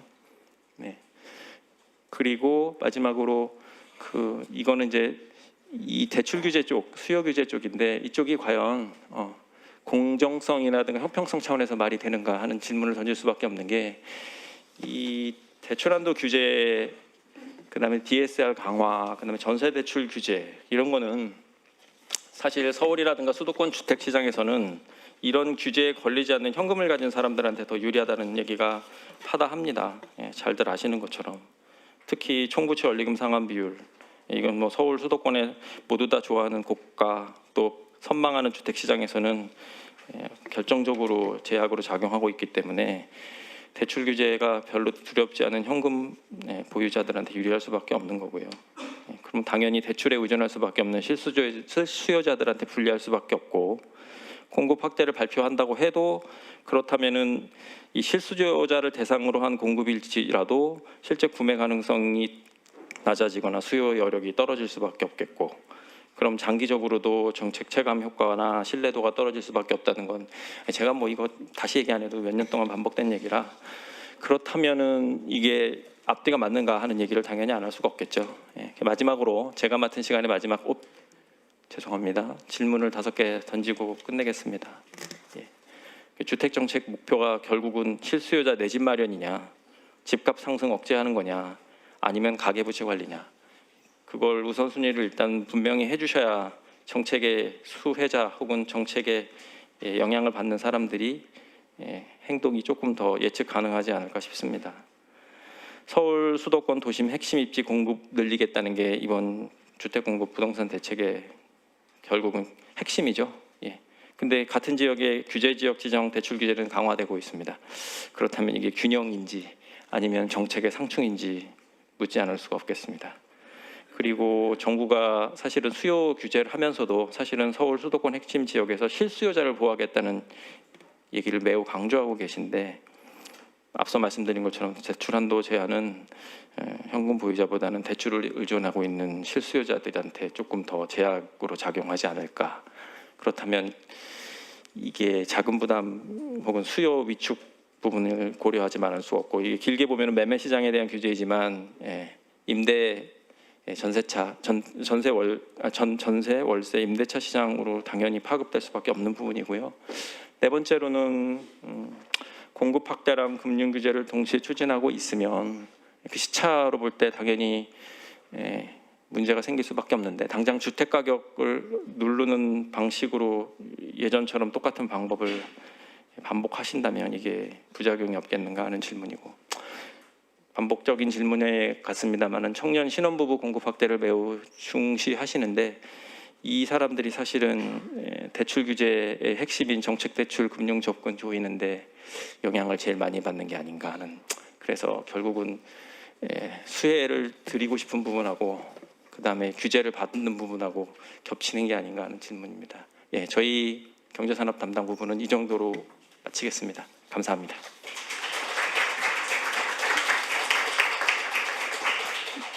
지금까지 경제산업 분야에 대해서 김종훈 실장님께서 발표해 주셨는데요. 사실 경제산업 분야는 아마 국민들도 굉장히 관심이 많은 분야가 아닐까 싶습니다. 특히나 주식과 주택은 최근에 가장 핫한 관심을 모으고 있는 주제인데, 그 분야에 대해서 잘 설명을 해주신 것 같습니다. 그럼 지금부터 관련 내용에 대해서 질문이 있으신 분의 질문을 받도록 하겠습니다. 질문하실 때는 성함, 소속, 직함을 먼저 말씀하시고 질문해 주시기 바랍니다. 혹시 질문이 계신 분 손을 들어 주십시오. 주저없이 손을 드셔도 됩니다.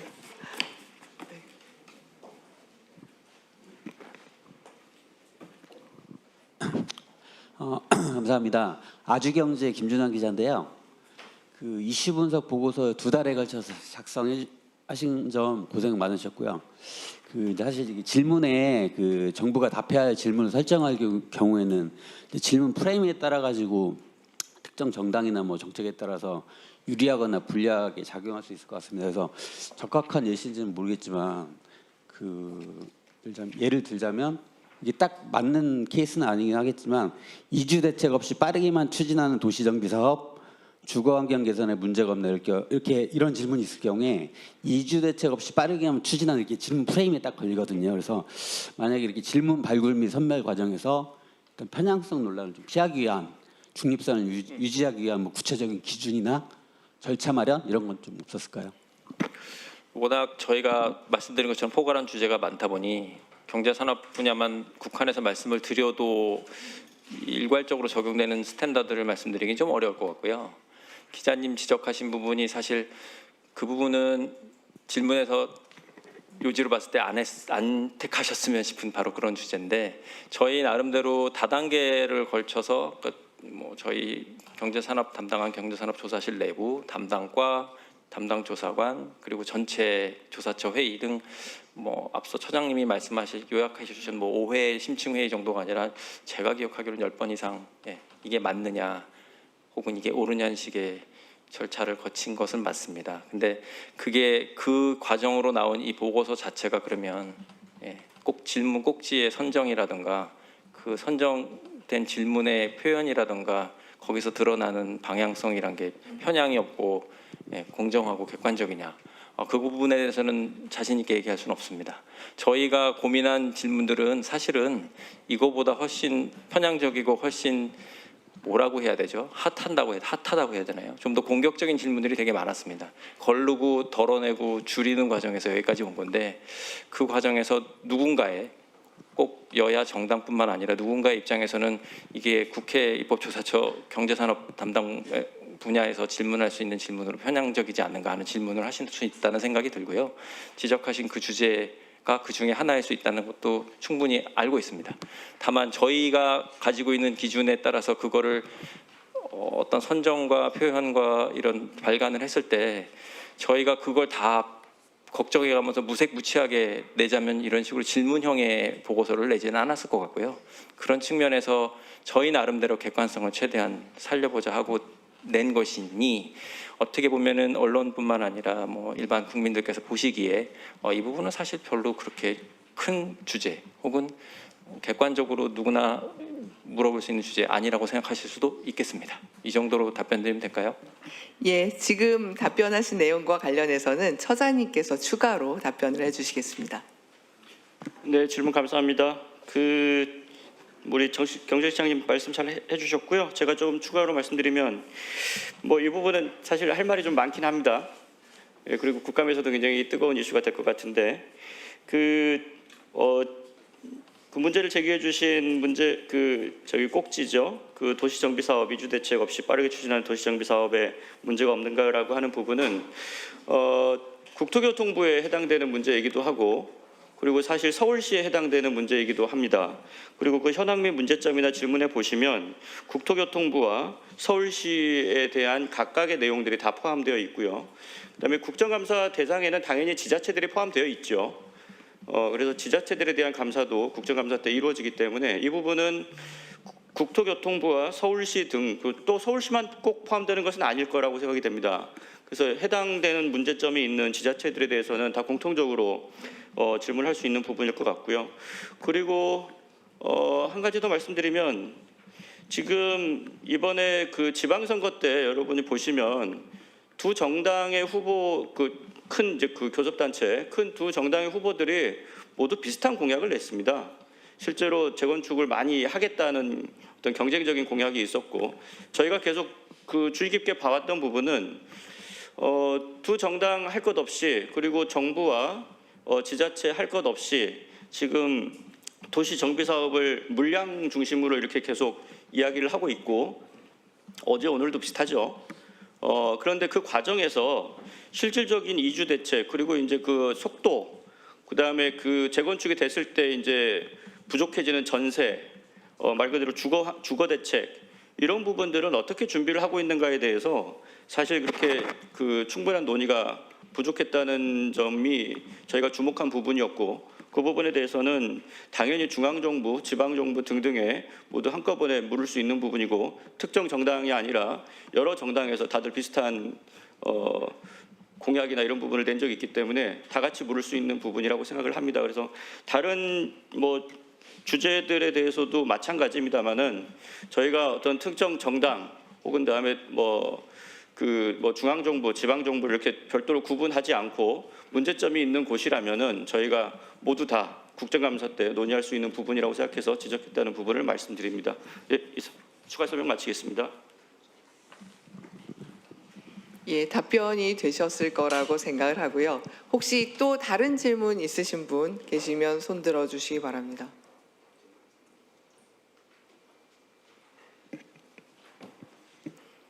네, 저기 기자분. 네.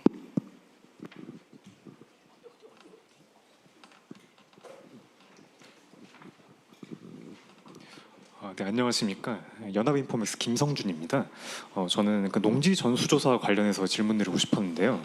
이게 이슈 자체가 이제 언급하셨다시피 그 대통령 지시로 이루어졌다 이런 질문도 포함해 주시고 그 문제의식도 올해 이후부터 그 이후로 전수조사가 급하게 이루어졌기 때문에 뭐 이런 실무상에서 어려운 부담이 있었다라고 말씀해 주셨는데, 근데 앞서 이제 앞선 질문과도 비슷한 맥락이지만, 그러니까 이게 결국에 전수조사가 이렇게 급하게 이루어졌다는 건 결국에는 그 배경을 청와대나 정부에 묻는 것에서 문제 의식이 시작되는 것이잖아요.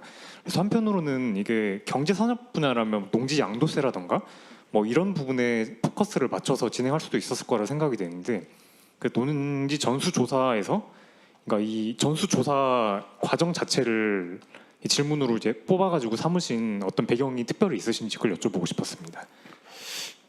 정치 분야 설명할 때 질문을 하셔야 될 게 아니었나. 게다가 뭐 저희가 담당이라 설명을 하긴 했지만 뭐 글쎄요, 앞선 그 아주경제 기자님 질문 답변하고 같은 취지라고 봐야 될 것 같은데, 입장이 어디냐에 따라서 질문의 편파성에 대한 판단은 뭐 당연히 달라질 터이지만 저희가 이걸 고를 때 갖고 있는 기준은 사실 어떤 편을 선다기보다 농지 전수조사에 국한해서 조금 구체적으로 말씀을 드리면, 농지 전수조사 얘기가 나온다면 현장에서 불안하다는 얘기가 상당히 많았습니다. 이건 뭐 현장의 농민들 포함해서 기초 지자체 농정 담당자들, 게다가 앞서 말씀드린 대통령 직속 농특위에 들어가 계신 농민 단체 대표자들께서, 그래서 저희가 적어도 두어 차례 정도 관계자들을 모셔가지고 직접 말씀을 들었습니다. 어떤 일이 일어나고 있고 과정에서 어떤 문제가 있다고 보이는지, 그리고 제대로 돼가고 있는지. 사실은 모든 꼭지가 다 그렇다고 말씀을 드리고 싶은데요.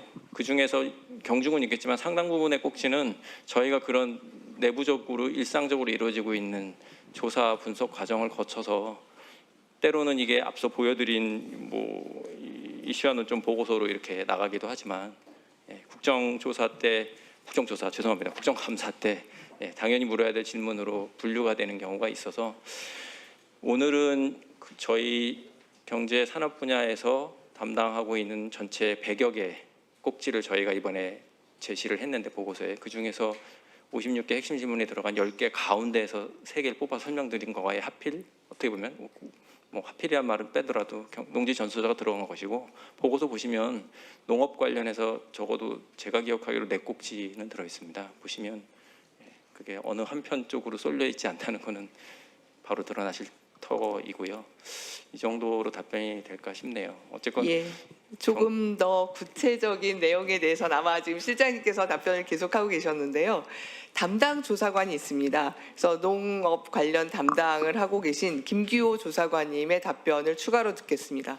네, 저 농업 정책 담당하는 김규호 조사관입니다. 기자님 질문 제가 짧게 좀 추가로 말씀을 드리겠습니다. 아마 말씀하신 게 가령 이제 뭐 8년 이제 자경 농지 같은 경우 양도소득세를 감면해 주거나 그 이제 조세특례 제한법이 있죠. 근데 이제 그런 내용들은 만약에 국감에서 다룬다면 지금 뭐 해마다 다뤄야 될 겁니다. 그러니까 일반적으로 있는 문제인 거고, 최근에 또 그 부분에 대한 논란이 이제 또 거세지고 있어서, 근데 이제 이런 거죠. 일단 농지 전수조사랑은 올해 들어서 이제 도입된 굉장히 메가 이벤트이고, 이게 많은 국민들에게 전 국토에 굉장히 큰 영향이 미치고 있기 때문에 이번 국감에 있어서는 이 부분이 좀 집중할 필요가 있었다는 그런 판단을 했던 것이고요.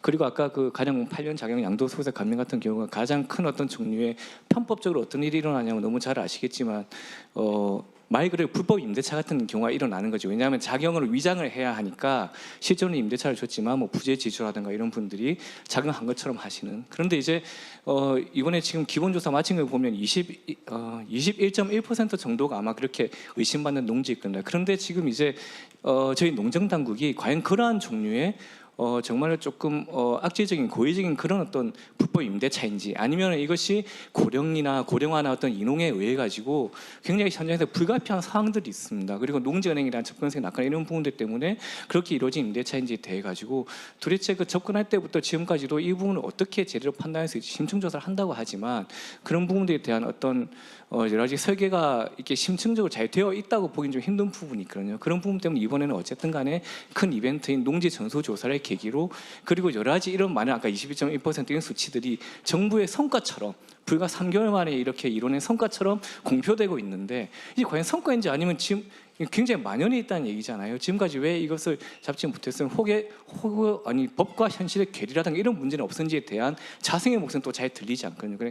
그런 부분들을 이참의 계기로 국정조사를 계기로 또 이렇게 정부에 좀 따져 물을 필요가 있겠다. 그런 차원에서 선정한 주제임을 이해해 주시면 고맙겠습니다. 예. 제가 조금만 추가 설명드리면, 그러니까 농지 전수조사를 제가 좀 날카롭게 질문을 받아드리겠습니다. 농지 전수조사를 대통령이 지시해서 지금 올해 하게 됐는데 이거에 대해서 지적하는 거 아니냐? 이렇게 제가 질문을 이해했다면 제가 이렇게 설명을 드리겠습니다. 방금 전에 김기호 조사관이 얘기하신 대로 농지의 이용 실태에 대해서 그동안에 앞선 여러 정부가 그 실태 조사를 제대로 하지 않았습니다. 굉장히 암묵적으로 여러 가지 불법적인 소지가 있는 그런 이용 실태가 많이 있었죠.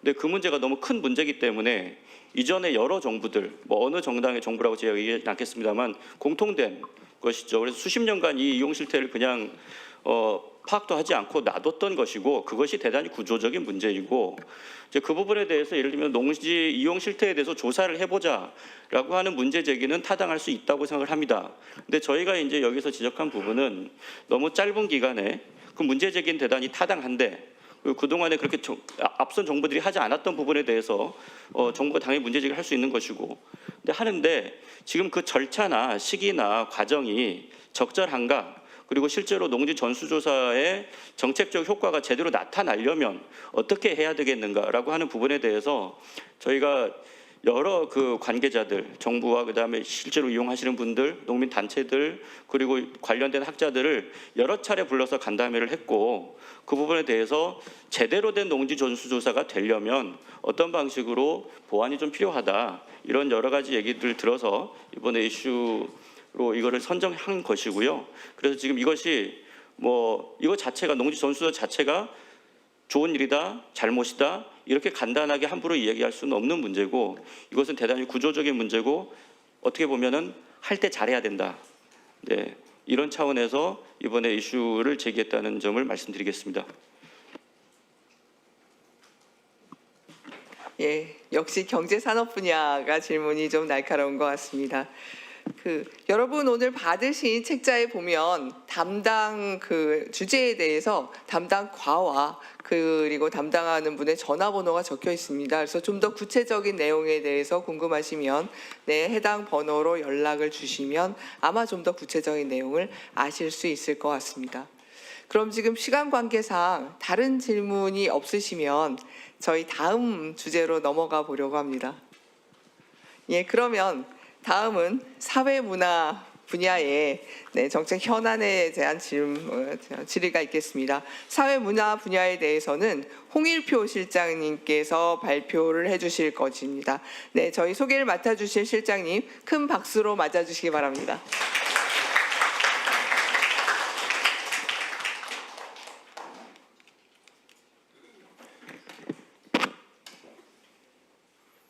예, 반갑습니다. 방금 소개받은 사회문화조사실장 홍일표라고 합니다. 사회문화 분야의 주요 키워드들을 보고 계신데요. 사실 사회문화 분야라고 하지만 이미 앞서 처장님도 말씀하셨듯이 이게 사회문화, 경제산업, 정치행정 어느 하나로 이제 구획되기 힘든 상황입니다. 여기 나와 있는 상당 부분은 경제산업으로 분류가 되더라도 그런가 할 수 있을 정도의 이슈도 많고 정치행정도 그런 것 같습니다. 그리고 여기 이제 크기가 큰 것도 있고 작은 것도 있고 한데요.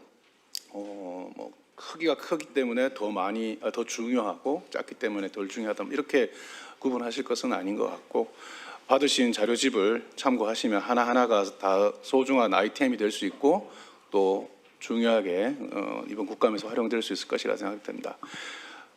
처장님도 아까 역대 처장 중에 최초의 보좌관 출신이라고 하셨지만 저도 이제 보좌관 생활도 좀 해봤었는데 보좌관 생활을 하기 전에는 또 시민단체나 언론사에서도 좀 일을 해봤습니다.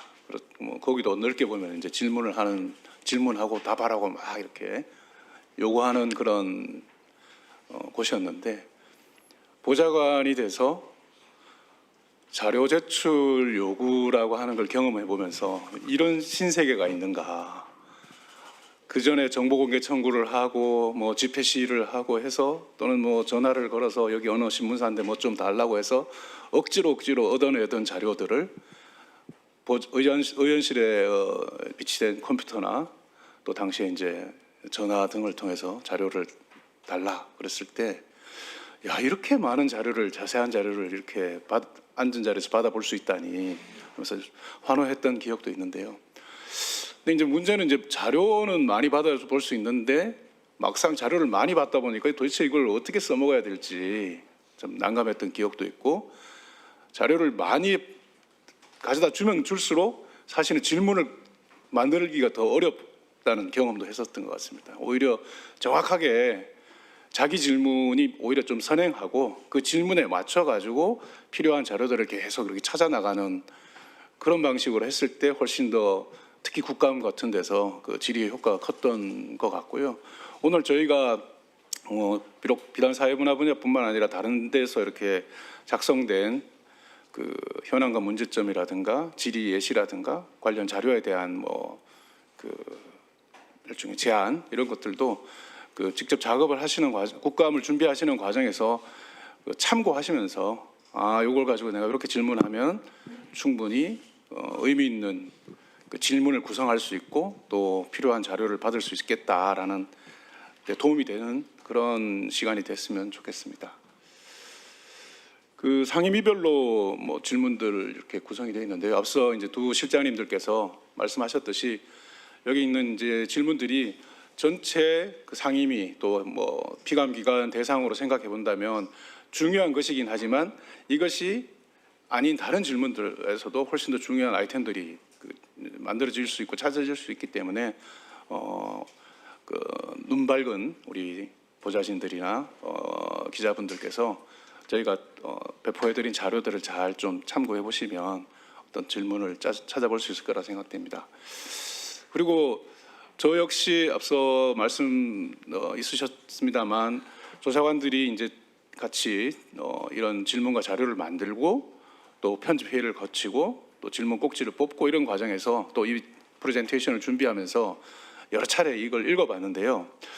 읽으면서 좀 흥미로웠던 점은 뭐 각각의 질문과 그 내용의 중요성은 차치하고 하더라도 야, 이 조사관들 각각이 뭐 미리 약속한 것은 아닌데 예를 들면 교육부를 담당하는 조사관들 몇 분의 질문이 전제하는 교육부 그리고 교육부 사업의 문제점, 특성이 이렇게 좀 모인다는 느낌이 들고 예를 들면 문체부는 또 이러이러한 특징을 갖고 있는 부처다라는 게 그 한번 쭉 읽어보시면 좀 파악이 될 수 있을 것 같아요. 왜 말씀드리냐면 아마 이제 국감의 질의 자료를 의원님들하고 같이 만들어 나가는 과정에서 사실 의원님들의 특성도 되게 중요하고 또 전문성이라든가 스타일이라든가 지향인 게 일단 되게 중요하지만 그 상대가 되는 피감기관이 어떤 특성을 갖고 있느냐, 어떤 좀 뭐 일종의 사업하는 방식, 태도 또는 답변이나 자료 제출을 할 때 어떤 모습을 보이느냐가 어떻게 보면은 국감 현장에서 그 효과를 높이는 데 있어서 매우 중요한데 개별 꼭지 하나하나에 대한 그 내용들의 그 퀄리티를 높이고 그걸 또 찾아 나가시더라도 결국 의원실에서 또 의원님들하고 같이 이걸 질의서의 형식으로 만드는 그 마지막 단계에 가면 뭐 예컨대 교육부다 또는 문체부다 과기부다 여기서 지난 1년간 해왔던 일과 사업들에 대해서 뭐 어떤 관점에서 문제 제기를 해야 될 것인가에 대한 나름의 좀 그 기준이랄까요? 뭐 관점을 갖는 게 좀 필요하다, 가능하고 또 필요하다는 생각도 제가 이 작업을 같이 준비하는 과정에서 좀 다시 하게 됐습니다. 옛날 생각도 좀 나기도 했고요. 예를 들자면 교육위원회, 주로 이제 교육부에 관한 것인데 여기는 이제 현장 학습 또 이른바 서울대 10개 만들기에 해당하는 성장 엔진 연계, 지역 인재 양성 방안 이 두 개가 이제 예시로 되어 있습니다만 그 자료집을 보시면은 이제 많은 아이템들이 쭉 교육부 관련된 게 나와 있습니다. 뭐 고교 학점제도 있고요, 현장 체험 학습도 있고, 또 특수학급에 관한 것도 있고, 대안교육 시설에 관한 것도 있고, 또 관련해서 특히 교사들 또 현장에서의 여러 가지 어려움이나 애로사항에 대한 내용들도 많은데, 이걸 가만히 이제 질문들을 다시 한번 살펴보다 보면 교육부가 과연 제대로 실태를 제대로 파악하고 있느냐, 현장과 현실을 너무 모른다, 이런 식의 관점이 상당히 좀 질문 곳곳에서 반복적으로 나타난다는 특징이 있더라고요. 또 그것에 기반해 가지고 최근에 이제 이슈가 되고 있는 지방교육재정 교부금의 사용 메커니즘을 달리해야 된다, 이런 것도 있는데, 그러면 이 교부금 비율을 조정한다고 했을 때 교육 예산이 느느냐 주느냐 이런 문제와 관련해서 보자면, 현장에서 지금 문제 해결을 위해서는 교원이라든가 또는 관련 인력이라든가 예산이 사실은 그간에 해왔던 것보다 훨씬 더 많은 인력을 필요로 하는데, 기존에 있었던 그 산식이라든가 또는 현장과 현실을 잘 모른 채로 교육부가 일을 하고 있는 건 아닌가. 더군다나 각 교육청마다 또는 지역마다 이 격차가 점점 심해지고 있는데, 이런 격차의 문제에 대해서는 제대로 알고 있느냐, 이런 식으로 교육부와 관련해서는 현실에 대한 제대로 된 이해가 좀 불충분한 게 아닌가라는 식의 관점들을 조사관들의 질문에서 아마 좀 찾아보실 수 있을 것 같은데,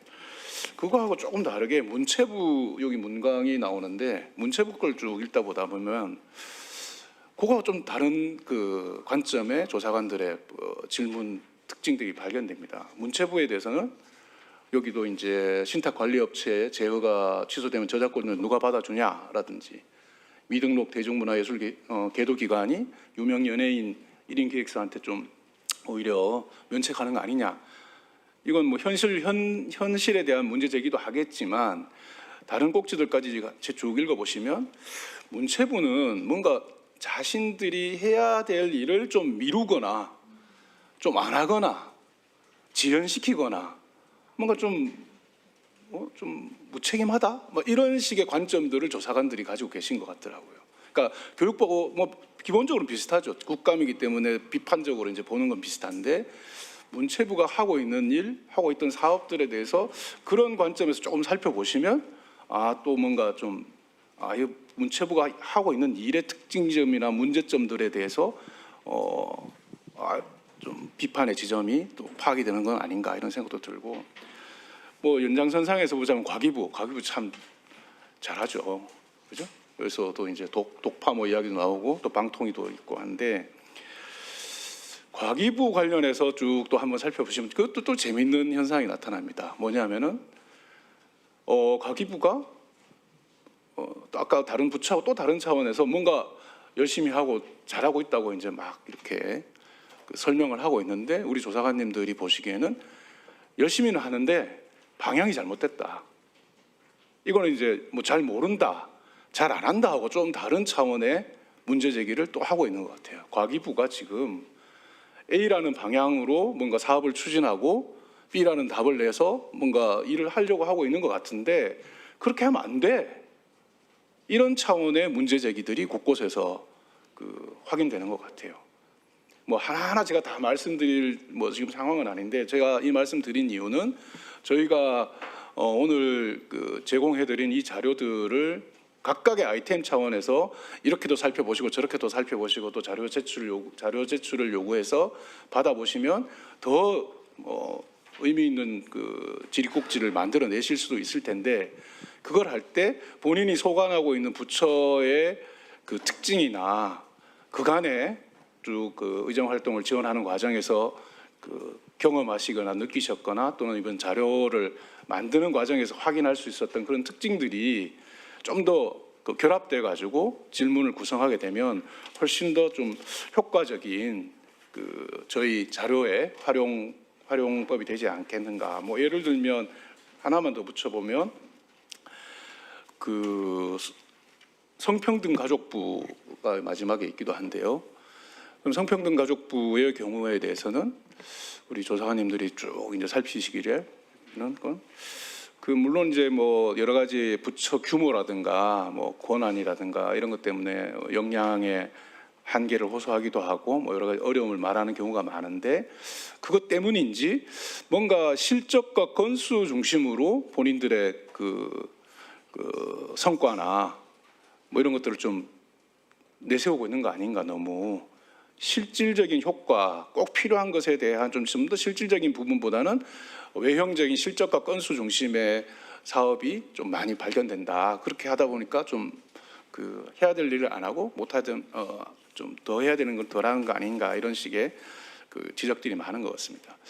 요약하자면 사실 질문을 저희가 하다 보면 크게 보면 이제 why 퀘스천이 있고 how와 what 퀘스천이 있잖아요. 국감 특히 시작할 때 보면. 근데 이제 많은 경우 부처에서는 what과 how에 대한 질문에 대한 대답 준비는 대부분 뭐 어느 정도 다 잘 갖춰져 있는 것 같습니다. 아마 저희가 만들어 놓은 이 질의꼭지에 대해서도 이거 뭐 어떻게 하고 있느냐, 왜 뭐 이거의 내용은 무엇이냐, 이런 질문들에 대해서는 아마 답변 자료를 얼마든지 쉽게 만들어내는 정도의 상황일 텐데, 많은 경우에는 뭐 아까 말씀드린 거의 연장선상이기도 한데 이 사업 왜 해야 합니까? 라든지 이 사업의 진짜 목표가 뭐냐, 진짜 성과가 이걸 해가지고 얻으려는 한 성과가 뭡니까? 라는 식의 why에 해당하는 부분들을 좀 더 천착해서 조금 더 한 번 더 물어가고, 그 과정에서 모자라는 부분들을 자료라든가 추가적인 질문을 통해서 살펴보면 훨씬 더 국정감사를 통해서 확인할 수 있는 내용들이 좀 풍부해지거나 많아지는 게 아닌가라는 생각을 했습니다. 뭐 이거 하나 정도만 예시로 설명드리고 마무리하도록 하겠습니다. 현장 체험 학습의 문제점 때문에 교사들이 현장 체험 학습을 꺼리고 또 예컨대 소풍이 없어지고 체육대회가 사라진다는 이야기가 뭐 여러 차례 반복적으로 나타나고 있는데, 교육부에서도 이제 그것을 해결하기 위한 여러 가지 조치를 냈죠. 조치를 냈는데 여기서는 나오듯이 과연 이 현장과 현실의 문제점들에 대해서 교육부가 충분히 고려하고 반영한 대책을 내놨느냐라는 의문을 조사관들이 제기를 하고 있습니다. 실제 수도권하고 비수도권의 현장 체험 학습의 비율 차이가 거의 뭐 초등학교 소풍 같은 경우는 뭐 4배, 5배. 서울은 이제 거의 소풍을 안 가는 분위기 상황이다랄 정도의 내용도 저희가 확인하게 되는데, 이러면 하나의 단일한 어떤 대책으로는 격차라든가 실태의 복잡성을 해결할 수가 없을 텐데, 과연 교육부가 그런 것들을 다 충분히 고려한 활성화 방안이라고 내놨는가라는 의문을 제기하고 있고, 또 그것을 더 보완하기 위한 교사들의 실질적인 참여라든가 또 재정 부담이라든가 이런 것들이 갖춰지지 않은 채 활성화 대책이라고 내놓으면 현장의 목소리나 현실의 문제점들이 대책에 충분히 반영되지 않는데 그런 수준에서 내놓고 있는 게 아닌가. 이 현장 체험 학습을 왜 우리가 필요로 하는가, 그리고 교사들은 왜 그것에 대해서 불안을 계속 호소하고 있는가, 이런 부분들에 대해서 좀 더 교육 당국에 현장 기반한 대책 마련을 요청하고 있는 것이라 생각됩니다. 마찬가지로 독자 파운데이션 모델에 대해서는 시장과 괴리된 그들만의 리그로 어떻게 보면 전락할 수 있는 사업을 지금 추진하고 있는 게 아닌가. 무슨 잘하고 있는 사업으로 우리가 이제 또 평가하지만 그렇게 갔다가는 또 잘못된 결과가 나오는 게 아니냐라는 하나의 예가 될 수 있을 것 같고요. 수도권 직매립 금지, 이거는 이제 기후 에너지 환경부에 관한 것이지만, 사실 뭐 여기서는 자세하게 제가 앞서는 말씀드리지 않았지만 기후 에너지 환경부에 대한 조사관들의 고민이나 문제 제기는 사실은 하나의 부처 안에 서로 다른 방향성과 정체성들이 뭐 공존 또는 경쟁 또는 긴장하고 있는 것을 좀 지적하는 사안도 많은 것 같더라고요. 부처 장관을 모시고 저희가 국감을 하기 때문에 과연 이 부처가 어떤 정체성과 방향성을 가지고 관련 사업을 추진하고 있는가에 대해서 물어보시는 것도 도움이 될 것 같습니다. 그리고 물론 자세한 내용은 저희 그 전문성을 가진 우리 조사관님들과의 사후 소통을 통해서 좀 더 확인해 보시면 좋을 것 같습니다. 예, 이상으로 발표 마치겠습니다.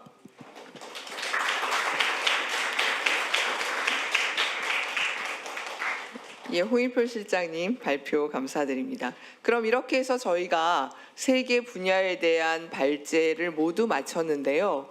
혹시 사회 문화 분야를 포함하여 앞서 발표했던 다음 그 두 가지 주제까지도 모두 질문이 있으시거나 궁금한 점이 있으시면 질의응답하는 시간을 잠시 갖도록 하겠습니다.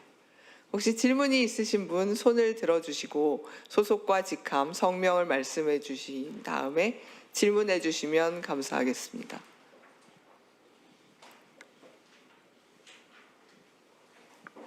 네, 앞서 아마 경제 산업 분야에서 너무 뜨겁게 질문을 해주셔서 네, 다른 분들 이제 질문이 좀 없으신 것 같은데요.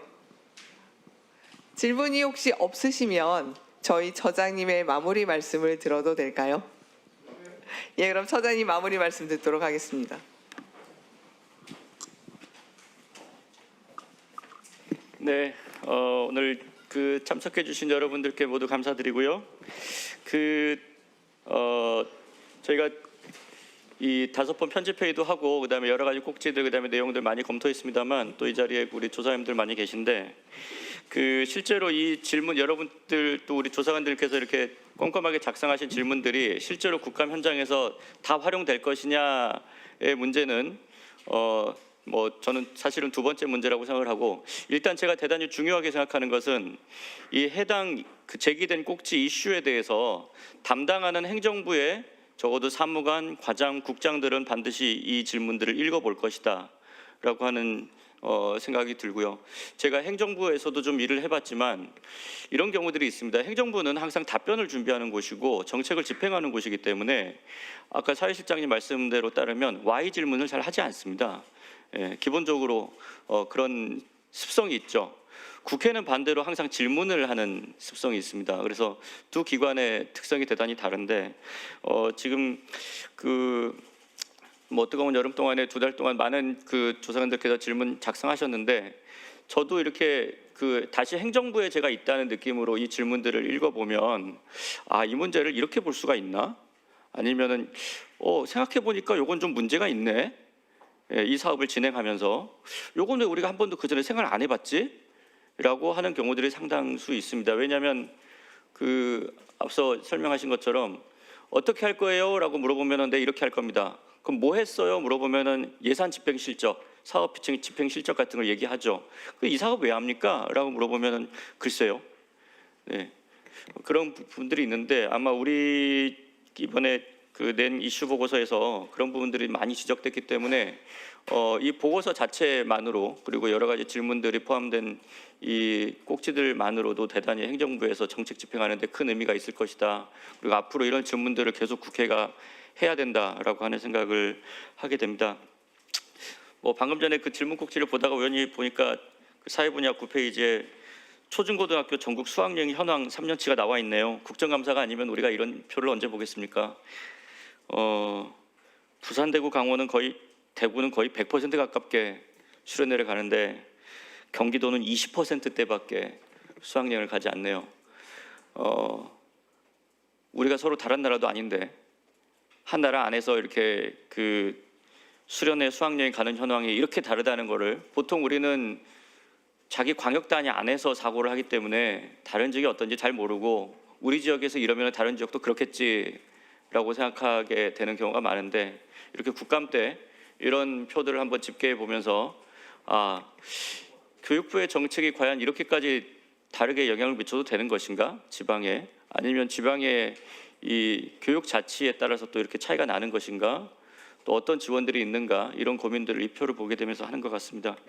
어쨌든 이 보고서에서 제가 이 표 말씀을 드린 것은 이 보고서가 발간된 이후에 이 보고서를 꼼꼼하게 읽어보시는 해당 분야의 의원실 그리고 보좌관들 그다음에 언론인들께서 내용을 자세히 보시면 추가적인 여러 가지 고민들을 하실 수 있지 않겠나라고 하는 생각이 들고요. 어쨌든 마지막으로 우리 입법수사처는 항상 여름이 없는 것 같습니다. 이슈 분석 보고서를 2달 동안 준비하느라고 다들 굉장히 고생 많이 하셨고, 그리고 오늘 방송을 보시거나 또 참석해 주신 우리 보좌진들, 그다음에 또 언론인들께서도 이 수고한 노력이 정부의 정책으로 잘 반영될 수 있도록 계속해서 큰 관심을 가져주시기를 바랍니다. 모두 대단히 수고하셨고 감사드리겠습니다. 고맙습니다.